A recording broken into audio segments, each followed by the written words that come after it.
Welcome, everyone, to another episode of Get Celebritized. I'm your host, Aurea McGarry, bringing you amazing men and women to help you earn more so you can live more, so you can live your big, vivacious, wonderful, juicy legacy lives, and you can learn how to give back more with gusto because you have an overflowing abundance of health, wealth, prosperity, balance, all the good, juicy things you need to live an abundant life and have overflow exponentially to give to causes, people, and neighbors that matter most to you. Today, I'm very excited to bring a very long-time special friend of mine to you to introduce you to her story, and her excellence. Her name is Emmy Matthews, and I've known her many, many, many years. She is a leader of women. She is a leader in business. Listen to this. Emmy Matthews is the founder and CEO of Emmy Matthews Integrated, a marketing and consulting agency. She and her team have helped, you ready for this? She and her team have helped businesses earn over $80 million just in the past 4 years now. Whoa, you're going to want to meet her. She's also a leader of women as the executive managing director of the eWomen Network Atlanta chapter. She's amazing. She's wonderful. She's brilliant. She's wise. Let me bring her up to the stage. Amy, get up here. Welcome, welcome to Get Celebritized. Thank you so much for having me. I have seen this podcast over and over again and all the special stuff you do. So I'm super excited to be here with everyone. And with an intro like that, who wouldn't be excited? Well, Amy, I mean, every bit of it. And, I have worked with you and your company in the past. You are excellent. And that's why I gave you a personal invitation to be on the show, because my viewers and listeners need to hear from your wisdom, because you're a wife, a mother, an entrepreneur, a business owner, and a powerful CEO and a leader of women on a daily basis. So let's introduce you tell us right off the bat, what are you doing right now and how are you helping businesses grow exponentially? That $80 million is nothing to sneeze at. Absolutely. So interestingly enough, the thing that I do is the thing I've been doing for more than 3 decades. To me, it's important to know that marketing isn't hard. And I am on a mission to make sure that all of you stop making it that way. Whether you run a multi-million-dollar business, whether you're just starting out, or you have a small business that may or may not have hit 6 figures yet. I understand the ways to really resonate with an audience and get in there and do the right things at the right time without killing yourself on the hamster wheel. And so that's really everything I'm all about. And we have several ways that we do that with clients, both large and small. You mentioned the key word that I leaned into was marketing. So with that seems to be a lot of people, most businesses go under because people don't know that they exist. I love what I do, Get Celebritized, celebritizing them. So tell us, how best can they market in this day and age of 2024 when the world seems to be so busy, so fast, and We've got less than a nanosecond to get attention? Give us some of your best marketing tips. So I would say the top one, the one that everyone struggles with, both small and large businesses, you got to lean in, you got to really understand this, is it is not about you. It is not about what you offer, the features and benefits. It's about your customer and what keeps them up at night. What pain point can you solve? What consequence of that pain point do they talk about, the stuff they'll even admit to you? And how do you provide a unique solution that solves the problem for them? So many businesses spend all their time listing features and benefits. And I say all the time, if you're going to do that, this is your second tip. If you're going to list features and nothing but, then be sure to tack on this wonderful phrase at the end. And would you like fries with that? Because you've just become a fast food menu instead of really resonating with your client. Everything you do in business should begin and end with your client, your customer, your patient, your guest, whatever you call them. And when you make it about them, marketing becomes much simpler along the way. Great advice. And let's simple this down just even a little bit more. Can you give us an example? Because I know so many, and hey, myself included, get caught up in here's that menu. Here's what I can serve up. So what would it look like? What would that landing page look like? Or maybe that Facebook ad? What should it say? So let's take an example of something that we do in our company. We launched in January the Shattering Expectations Club, and it's a community for smaller businesses, solopreneurs, to really resonate and understand how to market their businesses. So I could list you all the features. We have a monthly Q&A call, and you get a monthly toolkit, and you get insights, and you get access to a private community that doesn't live on social media, but lives on our platform. So you see, I can keep going and listing. And at the end of it, we should be saying, would you like fries with that? I love that. I won't ever forget that now. We want fries with that. Or I can say, if you are overwhelmed by all of the options in marketing and what you really need are results-driven strategies, actionable plans, and guidance to understand how to implement all of that, then this is the club for you. So see, I made it all about them. I made it about the 3 basic needs. They need to know, what am I going to do that works? They need to know, how do I plan it out? And how do I take action on it? If I list all those other things, that's how we do it. Which they don't need to know right now. So to avoid the asking if they want fries or to supersize it, I want to stick with, how do you solve their problem? The same with you, Aurea. What problem you solve, you mean? What problem you solve? They don't really care about the how. They just need to know that you can do that. And list those 3 things again, because they're really, really good and juicy. And I want people to be able to write those down. It was really good. So for us, for our particular club, it's results-driven strategies. So take all the years and decades of experience I have and that have proven those results that got those $80 million and up. And then you take actionable plans. A lot of times people in their marketing don't have an actionable plan. What are you going to do? What's the path to getting there? And the third thing is guidance. What I do in the other big part of my business is serve as what we call a fractional chief marketing officer. So think chief marketing officer, Coca-Cola, or different divisions. This is in your small business in the amount of chunk of time that you need it. So I take all that guidance that I've accumulated over those decades and give you access to that so you can ask those questions. It comes down to, I had so many small businesses, really micro businesses, come to me and say, how do I work with you? And I got tired of saying, you don't. There isn't a path for that. And that's why we created this. So when you're thinking of your audience, think of those 2 or 3 things that your ideal customer really will resonate with. So in your case, Aurea, it's about being recognized. You have the authority and expertise, but how do you become a celebrity in that industry? Are you tired of not being heard? Are you tired of being the best kept secret in town? Then Aurea is your person. So you see how it's about those pain points and really resonating with them, not about what do you get when you join something. That is so good. I mean, we could just close it up right now. That was golden. Really good. Because it is one of the biggest mistakes everybody makes. So we've seen it and we probably have all done it if we're honest with ourselves. So with that being said, we know that's a mistake that the entrepreneur is probably making or has made in the past. You are very successful. You balance being a wife, a mother of a beautiful little girl. I just love your daughter so much. And running a big business and helping other businesses generate over $80 million in revenue. So tell us what maybe is your biggest mistake that you've made so we can learn from a mistake you've made in the past that, if I could do that over, I would not do that moving forward in my business. Hire a team sooner. You've got a great team now. Hands down, hire a team sooner.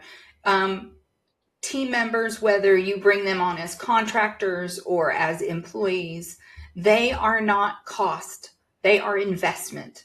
They are an investment in your company and growing it. I think it is short-sighted as entrepreneurs. We've all been there. It's a mistake I made. You think you're taking money out of your pocket when really what you are doing is exponentially putting more time, therefore the ability to earn more money in your pocket. So it's about hiring a team, getting in there. And you know what? The team you hire day one will not necessarily, nor should it have to be the team that's there day 365 or day 1000 and beyond. People grow, people change. And so don't become so married to one way and be open to it, because you're going to grow and evolve and your team has to grow and evolve too. It's the constant life that we live. You're always changing. You can count on death, taxes, and change, you know? Right. I like you said that. Your person today doesn't have to be your forever person for all time. So I love that. But I think I know the answer to this question, but I'm going to ask anyway. On that note, when you said hire a team sooner, that's such good advice. What was your best decision you have made on that line in your business? Or should I say who? So you do know the answer to this one because you've heard me say it before. The best hiring decision I ever made was hiring an executive assistant. So I want you to take notice. I didn't say virtual assistant. I didn't say assistant. I didn't say any of those. I said executive assistant. I sought out someone that could do the following for me. One, understood me, understood where I was coming from and where I was going, and understood that that would evolve constantly. Someone that I could trust. Your relationship with an executive assistant is very different than a relationship with anybody else in your company because they're in all your stuff. Yeah. Let's just face it. They know everything, the good, the bad, the ugly, and the, oh my God, I need to plan a break for her because she needs a minute to just go off. So that is the best hire that I ever made. And it's been a growing experience. Both of us have learned to work together. You all may as well know this. Her name is Jillian Dilbeck, and she has worked with me for a couple years. I have known her for a very long time. She's great. And we have a great affection for each other. I drive her crazy. Sometimes she drives me crazy, and she makes everything phenomenal and keeps me on track, and also is the one that knows when to put the brakes on and get on a call with me, and we'll say, you know what, we're not going to talk about this. You're not going to review anything today because you're going to hate everything that lands in front of you. So I'd like you to go take a break and look at this in the morning. They know when to put up the do not disturb sign. Exactly. I love that. Even when you have to do it for yourself, put up your own do not disturb sign and say, go off and take a minute. Yeah, for sure. Well, in this day and age of post-pandemic, post-quarantine, all that stuff, we all got caught up, I believe, if we're in entrepreneurship, in the virtual assistants, which has a place in our business, somebody that can just do those tasks that just need to get done. So your executive, like Jill, your executive assistant, does that have to be in person? Should she be in person? Or can that executive assistant that you're talking about be virtual and not live close to you? I love this question for a variety of reasons. So I have several team members. We are a team of about 7. We do not office together. We are in different states. Okay. We sometimes get together in person. We sometimes don't. I have a member of my team. You also know him, Jason, who has been with us for a very long time. And it was years working together before I physically was in the same space with him because he lives in Florida and I live in Georgia. So no, you don't have to, for my company, we do not have to be in the same general vicinity. Not every business is like that. Now, There are things that we do. eWomen Network is one example of that, where I needed someone like Jill who lives in the same city as I do. We used to live closer together. We live a little further apart now. But I needed that piece. It really is about your business and how you work. Mm-hmm. Don't shy away from someone that isn't in your hometown, your back pocket, because you may be shying away from the perfect person to do what you want. But every business is different. Every client base is different. For sure. Because I really see what you do with eWomen Network, which we love and have been a member of for like 23 years. It's a wonderful women's community. And you being the chapter director here, we do meet in person every single month. We have a monthly luncheon that we all so enjoy. And we do meet, like we said, in person. We were virtual during the pandemic, but that is now our past. Thank God it's our past. And having Jill there, how important is it that Jill, your executive assistant, is there? Because I see her doing so much, being your right arm in that room. Would that work as well if she wasn't in person? So that's a perfect example. For me, I needed someone local because of that meeting that I help run. And just one point of clarification, the Atlanta chapter meets twice a month. We do different things, small group and larger group meeting. But our big meeting once a month, we meet 11 months out of the year in person, and we meet every December online. It came out of some scheduling things with our venue, and it turned into we get a huge group of people from all over the world that join us that 1 month a year, people that came to our meetings every month during the pandemic. So having Jill local for me was important for that reason. I do have other team members, and they aren't local. So I have a couple local and others outside of the state. So it really just depends on your business and what works. Well, that's really good and really important, because I find that especially women in business, trying to wear every hat, doing it all alone, like you said in the beginning of this conversation, saving that dollar, thinking we can't afford it. I mean, sometimes it's just you need to get a maid, it's once a month, deep clean, and stop trying to do that yourself. Tidy up every day, yeah, of course, but that deep clean, stop taking a whole day out to do it. Your time is very valuable. Hire somebody, let them do it, and let them get the job for sure. So on that note of needing to keep the house clean, being moms, being wives, many of my viewers are single moms, trying to do it all, be successful, being part of the top 1% that's really having a career, being a CEO, not just a solopreneur. What is your best advice for women in business that are trying to manage a household, whether alone or with a spouse, to be able to still be the CEO of their business? Best decisions, worst decisions, and some tips. Okay, so let me preface it by saying I was a single woman working. I took care of myself and my dog. So the frame of reference of being a single mom is not one that I can speak to in any way, shape, or form. I haven't done that. What I can speak to is having a real partnership with your spouse and how we've done that. For years, my husband and I had what we called sister companies. 2 years ago, or a year and a half ago, we merged those two companies together. His company became a part of my company, and we shifted the balance in our household of who would do what. And he is hands down the person that is the main go-to person for everything Mia. That's my daughter's name.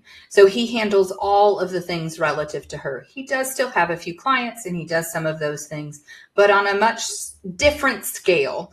And he is much more comfortable behind the scenes than out front like me. I like being out here. It is not his jam. He's great at it, but it's not his jam. So you had each other's strengths and rode on those and combined your businesses because they had similar demographics. They served together. It's not like one was a EMT and another one is a professional speaker. It's what you did blended and helped businesses together. Right. He ran a digital marketing company producing mainly websites and technology pieces. Mm-hmm. And we spun off the website piece of that and folded it into my company and we call that AMI Digital Services.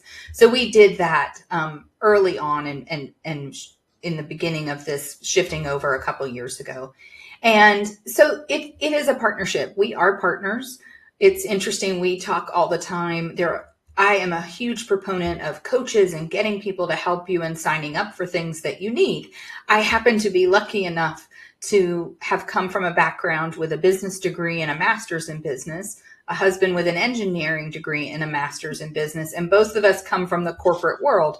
So we kind of got a lot of that part covered. Match made in heaven. Yeah, exactly. So we get a lot of things, and he is my go-to for sit down and talk about things. That's so cool. I'll give you one piece of advice that I think I've found in all my years in networking that I think a mistake that women make is, first of all, notice I said we collaborate together. We talk about things. He's a great resource for me to bounce ideas off of. You will never hear me say the following phrase: let me go check with my husband before I make that decision. Unless it is a decision that's specifically in his wheelhouse, a piece of technology, a particular process improvement kind of thing. His expertise, you need his expertise. Then I'll say, just like I would say for anybody on my team, let me go talk to so-and-so and work through that. And I think women make that mistake. Sometimes it's I need more time to think about it. So here's the thing. Own it. Say, I call it percolate. I need to let it percolate. Some people say ponder. Some people need to let it simmer, whatever you want to call it. But stop saying that you have to go ask for permission. I love that. Because it so detracts from who you are as a business person. And I think 99% of the time, that's not at all what you mean. Mm-hmm. So refrain from saying that, even if it's a discussion you're going to have. Now, my husband and I make a lot of joint decisions in the business when it comes to what we're investing in and what we're doing, Yeah. because we have that kind of collaborative relationship. But I don't go ask for permission. Yeah, I think a better, like you were saying, a better verbiage for that in this day and age is, I'd really love to get my husband's advice and his input. He's really wise in this area, and I'd love to get his insights on it. Then I'll get back to you, because there's nothing And wrong. you don't even have to say that. You can say, you know what? I like to think things over. So I'm going to step back and think things over and talk to a couple advisors, and I will let you know. But I'm saying, like with you, like you work with your husband, it would be appropriate for that, not just in general, to say I really value his expertise because we work together in the business. So if your partnership's in business with your husband or husbands with your wives, it's always, it's not wrong to say, well, let me get their insights. I really like, because we are 50-50 partners. That's fine. But I love that you're addressing neither party needs to ask permission in this day and age for that. Getting advice and pondering, thinking over, or getting wise counsel is smart, especially if it's a big decision, like a big financial decision. If it's not, if it's just, a small ticket, we all can, spend our money as we see fit for our business and for our lives. But that more bigger investment, to get wise counsel, that's fine. And I love that you mentioned that. That was a big deal back in the 90s, 80s, 90s, and even the beginning of this century. God, that sounds weird, doesn't it? When I did pre-K, that was the go-to. Everybody had to say, I got to go ask my husband. And we got so tired of that, because really, did they ask your permission to go if they would need to buy a set of golf clubs or whatever? And it was little money. It wasn't big investment money. It was $100, and it's really, we've come a long way, baby. Well, and I think it's something that, interestingly enough, there are lots of reasons why people don't buy. And, it can boil down into a couple different categories. They don't have the trust for it. They don't see the value in it, the need for it. They don't have time to incorporate it. And money.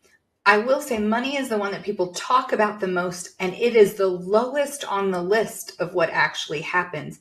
It usually is a diversionary tactic to get you to stop asking them so they can process it. And what I would encourage anyone is own that. Own that you need to think through a decision, because if especially you're selling to other businesses, you don't want to frame it that you have to go and check with other people first, because you've diminished your role in the organization or group you're going to be in, because they don't feel like they're with the decision maker anymore. Oh, that's good. That's really good, Amy. And when you are the decision maker, own it. And we have a client who says that, lean in and say, well, tell me more about that.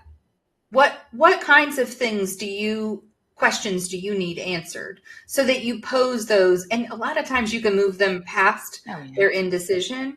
And it's okay to say, I don't know.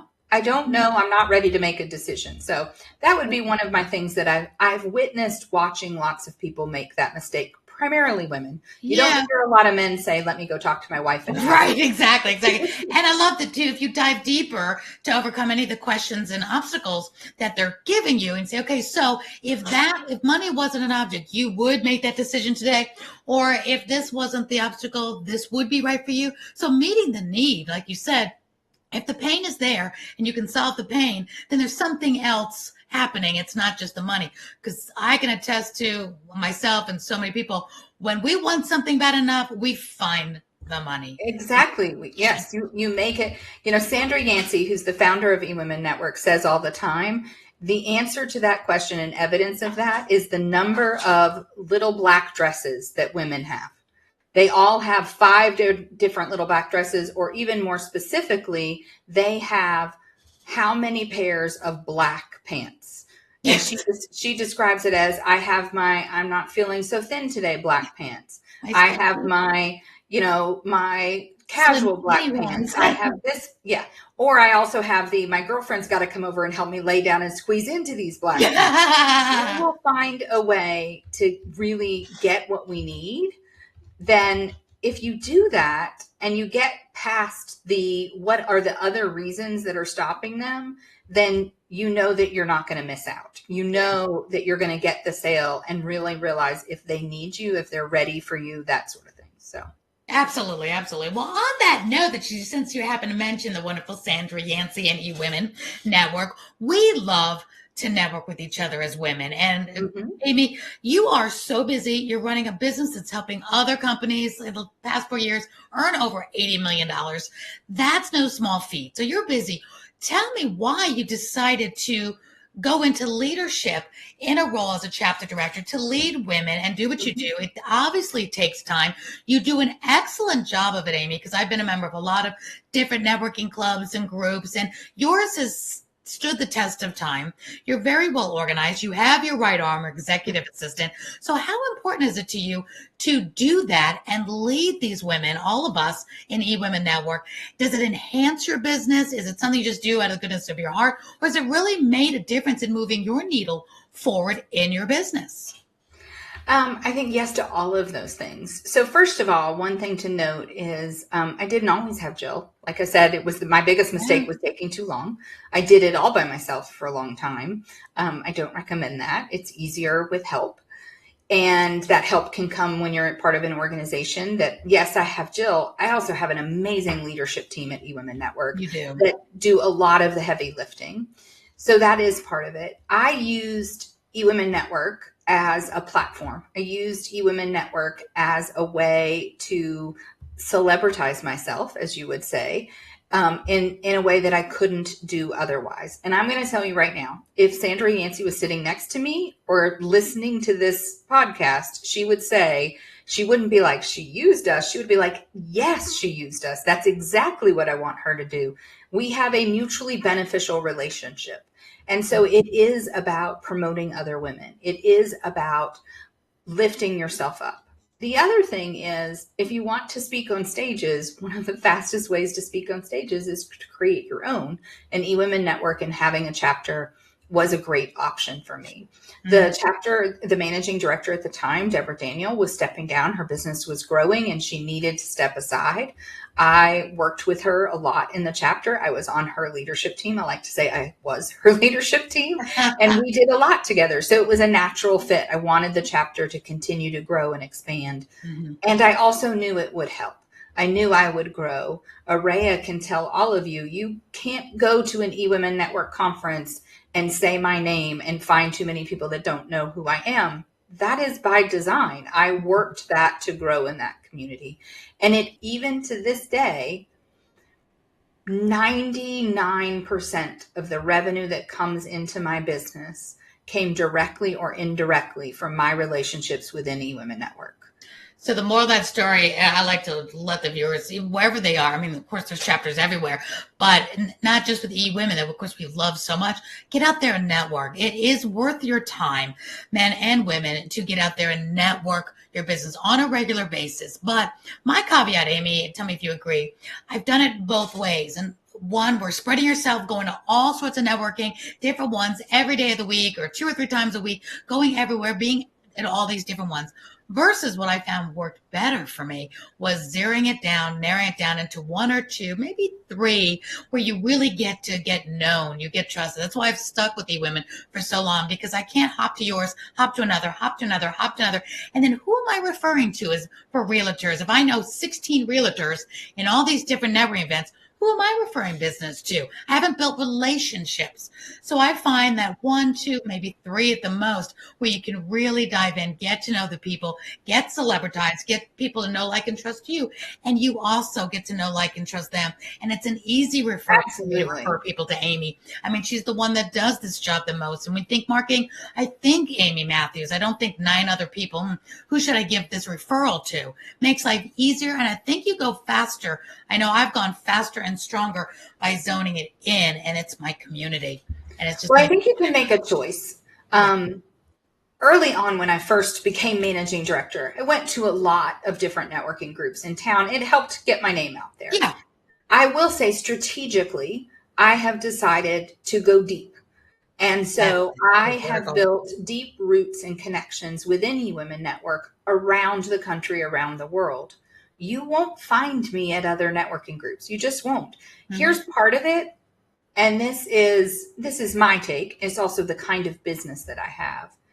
If I'm out networking that much, when am I working with my clients? When am I doing the things that run my business? I'm not saying that networking isn't a viable part of your business. Keys and follow up, and nobody has time to follow up. Exactly. So I do think it's about being strategic in where you network and being strategic in how you network and building that presence and then becoming known in the groups that you go in. And then as you expand into other things, you can do the same thing. You cannot be good at everything. You also can't be the best networker in a half dozen networking groups simultaneously. It just doesn't work.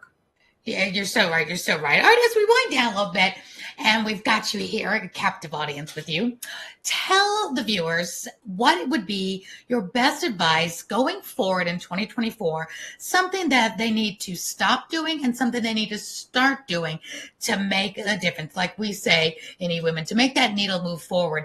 Thinking about, too, a lot of my community is getting a little concerned about that AI, and we've got all this AI coming, some good, some they're scared of. Is it necessary? Also, new social media platforms opening up, it seems, all the time. They're getting that sense of overwhelm, especially with the business owners I work with. They're women over 40, now over 50, now over 60. They're thinking, if I have to learn one more social media platform, or what is this AI? And now that's not really Tom Cruise. How does that affect my business? So if you could give them a piece of advice, here's something you should definitely do moving forward to grow. Maybe something you've never heard of. And here's something you can just stop doing or stop worrying about. Okay, so let's unpack them. There's a lot there. So let's unpack a couple. Let's start with AI. And AI is something that I will tell you, the people that are most sounding the alarm about AI are not in my industry. If you are not using AI to help you with your marketing, you are missing an opportunity to end all opportunities. So I'm going to date myself, and Aurea can jump along. You can pretend to not know what I'm talking about. Sure, before my time. There was a time you had to go to the library and get the card catalog out. We didn't even have computers. You looked through and looked up subjects and went and found. Then you went to the microfiche. Then you went to the computer searches. And then we had internet searches, Google. Now there's Google, Bing, all kinds of things for that. Yep. AI, to a large extent, is that exponentially. The other thing that it is you can invest in, say, some platforms are $20 a month. You can invest in an AI platform that's $20 a month and have it help you outline something, write some captions, do some things. You have to put time and attention into it. But now balance that with, you could hire a person to do that. The same prep time you would need to make sure they had and understood your voice, you still have to spend, and you're spending a lot more, where you could deploy those resources for other things and that money. I'm not saying don't hire people. I'm saying hire them for other things that you need done that can't be done that way. Yeah. So that's one. Don't be afraid of AI because it makes your life easier. I had a conversation with someone else in the space and said, I agree. AI is the game changer for marketers. It's life-changing for us. Mm-hmm. There's a reason that if you go out and subscribe to what the American Marketing Association is saying, what every trend and magazine in marketing and promotions is saying, we're not learning how to stay away from AI. We're learning how to lean in and use it better. Yes. I will say one other thing about AI. I mentioned this in another meeting that Aurea and I are in. It is wholeheartedly true. If you were to look at a prompt that Amy writes to use AI, my prompts for AI to help with something are no less than a page and a half. Wow. This is not type in a couple sentences.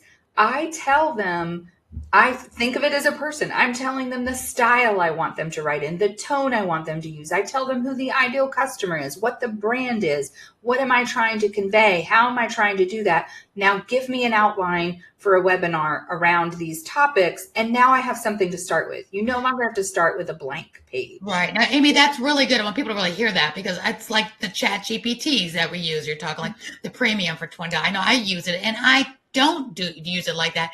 And that was the best thing you said in one of our collective meetings for our women's group, when you said that, I'm like, wow, a page and a half. I'm like, I thought I was doing good giving it a couple of good sentences. But now I'm going to rethink that, because it really does need to get to know your brand, your thought, your process, not just give me this and this tone and for this person. Yep. So that's really, really good and advice. ask it questions. So I will pose a question, give it a little information, and say, what else do you need to know before we get started? It will ask you questions. Then you answer the question. I never thought of that. Is there anything else? Oh, okay, I need to also know these things. Okay, so you answer those. Anything else? And it'll tell you, nope, I think I'm ready to get started. Great, let's start. And it gives you, and then it says, what do you think? And you can say, I want it shorter. I want it longer. Can you give me, for those of us that aren't in their 20s anymore, you might say, can you give me like some trendy phrases to use instead of this? That's helpful. It is especially helpful when it comes to, and this is where I want to angle into the social media, when it comes to providing and addressing content on platforms that have extremely short lifespans. If you're not using AI to help you write social media captions, you're just flat out banging your head against a wall for no reason. Your social media post, has a half-life of 15 seconds? Why would you spend 3 hours writing it? True. And they'll write it better. And they'll do the SEO rich words, which you could say. And they'll give you emojis. I could spend an hour trying to find the perfect emoji. So they'll do all of those things. So that brings me to the last part of your question. And this is one that I think people, entrepreneurs especially, have to figure out and understand. Social media is a marketing tool and channel.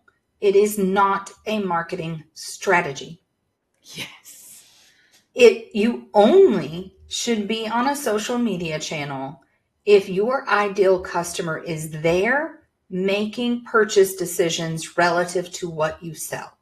So for example, if your target audience is a woman in her 40 to 60, let's say, and you're selling her business coaching services, then you probably don't need to be on Instagram to do it. She's there, but she's probably there like I am, either checking client stuff or, quite frankly, looking at baking things. Aurea knows I like to bake and decorate cookies. They might be looking at puppy things. I'm a big dog person as well, or other things relative to entertainment to us. We're starting with entertainment. Yeah.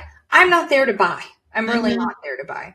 That's a good point. Your target audience is a 13-year-old Korean girl who happens to live down the hall from me, who is looking for the latest makeup trends. Then you want to be on YouTube Shorts. We don't allow her on TikTok. But that kind of thing. So you have to be where they are. Go back to the woman, though, you said where to not make a decision on Instagram. Where would that woman be? Is it a woman that's looking for a business coach? She's either looking, she might look on Facebook because she's probably more apt to be there and it's designed for more content. She's most likely looking for that person on LinkedIn. That's what I thought. Because that's the space that it is. So you need to show up where they are, not where you're most comfortable. I know that's hard to hear, but you also need to show up for the reason that they're there. So yes, if you're selling makeup, you absolutely probably want to be on Instagram. And that woman in her 40s to 60s, if you're helping her with makeup, figure out what to do, how to put my eye makeup on. Right. We've all been there. Maybe the eye makeup doesn't go on quite the same as it did 30 years ago. For sure. But be on Instagram. So stop thinking about catching up with the latest trend and evaluate where is your customer and what are they doing. That's so good, Amy. If nothing else, I mean, if they grab that today, that's golden. Stop trying to keep up with all the trends, because that's part of that overwhelm that I talk about. Find where your audience is, but you said it even deeper. They are, but where they make their purchases, which, that's so good. Because yes, I'm on Instagram and I'm scrolling and watching all the pet videos. I'm not buying on Instagram. But over on LinkedIn, or I'm buying from social audio apps. I do LinkedIn audio rooms, and I do, a Chatter or Clubhouse. That's my jam. But I love that you said that, where they making the buying decision, which takes such a burden off of, especially the ladies out there trying to have to be everywhere. Now I got to learn TikTok, and no, you don't. You can have your entertainment there, but where is your client making the buying decision? That's so good, Amy. And as we close up now, I'm going to ask you two things. One, your last piece of great advice for that person in business that is still stuck maybe in being a solopreneur, entrepreneur, and they want to go to CEO, like we talk about a lot. And I want to ask you to end with, what is your legacy? How do you most want to be remembered, Amy? You do so much. You impact so many of us. I want to know what's most important to you for all of us to remember you by. Okay, so let's start with the first one. I think the thing from a CEO standpoint, moving into being a CEO, is really about changing the way you approach things. Make decisions based on your business, what you are trying to do. You are in business and you're in business to make money. And guess what? There is nothing wrong with making money. So you don't have to discount everything you do. You don't have to change everything every time. You need to lean in and own who you are and what you offer and stand by that. I think that that is paramount, be you male or female, in how you approach what you sell and what you do, and learn how to get help. Being a solopreneurs also have teams. They hire people to do their website. They might hire people to schedule their social media. Stop thinking that you're in it on your own, because if you're hiring people to do those things, you have a team. You hired a CRM system. It's a team. You may be inputting it yourself, but there is a team and resources that you're working on. And I think that is paramount to really driving your business forward with exponential growth. The other thing is, stop getting hung up on what you're going to do this year, next year. Remove time from the equation. I've learned that from Dan Sullivan. Set a 25-year plan, because now it's no longer hard because of the time. You just figure out the direction that you're headed. As far as my legacy, I think it's twofold. One is, I want to empower entrepreneurs in whatever size business they have, whatever gender they are, whether they don't identify as a particular gender, that marketing isn't hard, and that they have to stop making it that way. They have to stop putting these unrealistic demands on themselves that there will be everywhere, say everything, and be applicable to all people. And then I think what it really boils down to is, my legacy is a lot of my 13-year-old who is confident and self-assured and has incredible goals for herself. And I started this business with a conversation that happened at my dinner table when she was 4. And she made the comment that, "What are you talking about? Mommy is mommy. She doesn't do anything else." She had no idea I went to college or had a graduate degree. And my husband was encouraging me to start a business. And so I started this for her and for other young women and girls to realize that you can be all the things you want to be. You don't have to be one thing in your lifetime. You have to be the things that fit and bring you joy, and lean into that and give yourself grace, because we're not perfect. And if that is what I inspire other young women, and most specifically my daughter, then I have done my job and left a legacy worth remembering. Oh my gosh, Amy, you have just been so fabulous, so open, so full of wisdom, and you have a heart bigger than we can't even measure. And I just want to thank you so much for being here and sharing all of it with us here on Get Celebritized. Been wanting you on this show for so long. You're so important, special to me, and you really are living your legacy. You are impacting your daughter most of all. And I love that your husband says, encourages you to say you need to start a business. That is so good. So thank you so much for being here. I want to have you back. Thank you so much for having me. And I have always loved you and loved having you around. You're always the life of the room. And thank you so much for letting me be here and share with all of you today. Oh, my pleasure. My pleasure. Thank you. And if you're all interested, and I hope you are, if you need Amy's help, I put her website below. It'll be in the description. If you like anything you heard about the networking, we'll give a shout out to eWomen Network. We love eWomen and Sandra Absolutely. Yancey. Tell us what Sandra Yancey wants to help. How many women become millionaires? So the mission for eWomen Network is to help 1 million women earn $1 million in annual revenue. I love that. And as your accolade was, you've helped businesses earn over $80 million. I love that with this, with Sandra Yancey and our women's group, we want to help 1 million women earn $1 million, because we are the minority when it comes to that. And Absolutely. Our time has come. So thank you. Absolutely. Woohoo! Amy, thank you so much. And thank you so much for having me. You've been a delight. Thank you. Thank you. All right, everyone. Thank you so much for being here. Hope you've learned something today to help you earn more so you can live more. So now you have abundance to give back more to causes and people that matter most to you. So until next time, this is Aurea McGarry signing off with Amy Matthews. Thank you so much. Have a great one. Bye, everybody.